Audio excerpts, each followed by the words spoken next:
Hello, darlings. So this week 5, is over and done, and it has been a whirlwind. So some things that happened this week. Number one, I stayed in a positive state most of the time, so that was really great. I also moved forward and made some progress on my YouTube channel, which I think that's amazing.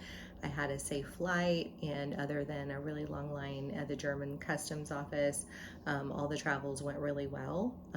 So I flew from Tennessee, had a layover in Charlotte, then I flew to Frankfurt, stayed the night there, and then left the next day to come to Greece, which is where I am now filming this video. So all in all, everything went really well.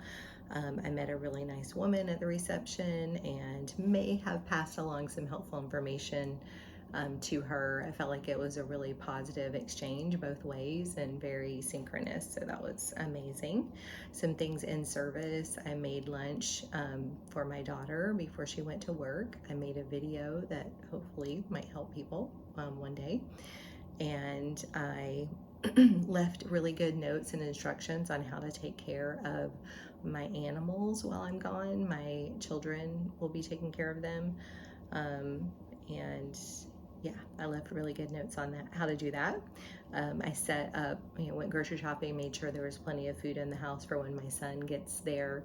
He's moving to Tennessee from New Mexico, and he'll be arriving while I'm gone in Greece. So I wanted him to have plenty of food to eat.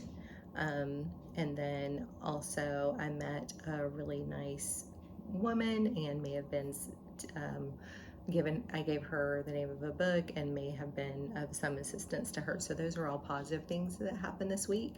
And challenges this week, I started to feel really stressed out about my upcoming trip and all of the things that I knew that I had to do. So that causes me a little bit of stress. And then also, for some reason, like the day of the trip, I started making my bed, and for some reason thought, well, what if this is the last time that I make my bed, and what if I don't come back from Greece? And I just had these really morbid thoughts about dying for some reason. And then on the way to the airport, I heard that song, This Will Be the Day That I Die, by American Pie, or the song is American Pie. And I got really, I don't know, just this weird freaked out feeling about that. And then on the plane, I was a little bit more anxious than I normally am about flying, and just started thinking about death and dying, and yeah, crazy. Not really a positive state to be in. So that was a challenge. And then also no hot water at the hotel in Frankfurt, so no shower unless you wanted to take an ice cold shower, which I didn't want to do. And then I was also really worried about my dogs being taken care of. I don't usually, I feel like, have that much of a hard time, trusting others and kind of letting that go. So my 17-year-old would be mainly taking care of the dogs, and then also staying by herself. And then she has a job where she gets off later at night, like 9 or 10 o'clock, and I didn't really like the idea of her coming home by herself. I was a little bit nervous about that. So all those things I feel like I worried about a little bit too much, and it affected my state. Also, my son was driving from New Mexico to Tennessee, which is a 2-day drive, so I was really worried about that. So Bashar's teachings that I used to help me through these challenges, the first one was about dying. So what he says is that whenever, and I'll just use first person in this, whenever I die, I become more of who I am. And dying is similar to waking up from a dream. So there's really nothing to really fear regarding that. I retain all of my memories and even have more access to them. So I don't just suddenly die and then cease to exist. I'm an eternal being. I'll always exist. So knowing that, kind of made me feel more calm and helped me get through that. I am always me. I never become someone else. And since I'm still alive after the flight, that means that I'm still exploring things and require a little bit more time. So just knowing that helped me feel better. And then also, I feel like I'm not that scared of dying. I mean, I don't want to die, but I don't fear that as much as I fear a painful death. And so what Bashar says about having a painful death is that I decide how I want to die from a soul's perspective. So if I want to change that and realize that I have the power to change that, then I can.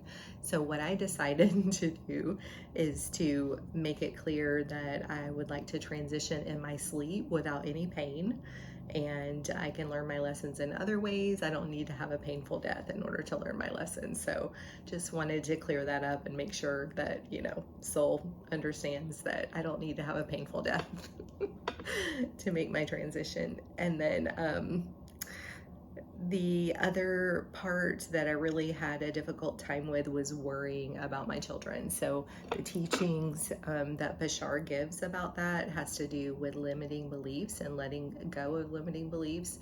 And so as soon as you realize that they're nonsensical, then you can let them go. So one of the things that I was stuck on about my dogs, or my animals in general, because I have a cat as well. One of the things that I was stuck on was that no one loves my dogs as much as I do, and they're not going to take as good of care of them as I do. So that was really bothering me, but a friend helped me reframe that to say that that is actually not true right now, because I actually can't take care of my dogs right now because I'm not in the same country. So really, there's other people that can take care of them better than I can right now, and those would be my children. So I have to trust them, trust the universe, trust everyone's path involved, and release that and let that go, because that's actually not true at the moment. The belief that I take better care of my animals than anybody else does. So I feel really good about that and reframing that belief into a positive outcome. And then as far as worrying about my children, my daughter being by herself and getting home later, and then also my son driving, I have to trust what I know about Bashar's teaching and how everyone is on their own path, and we've all made our soul agreements and our contracts to play out, and I have to trust theirs and their own unique journey, and the challenges that they're going to experience are they're going to be their challenges, and those are the ones that they have set up for themselves at a soul level. So I really have no control over that.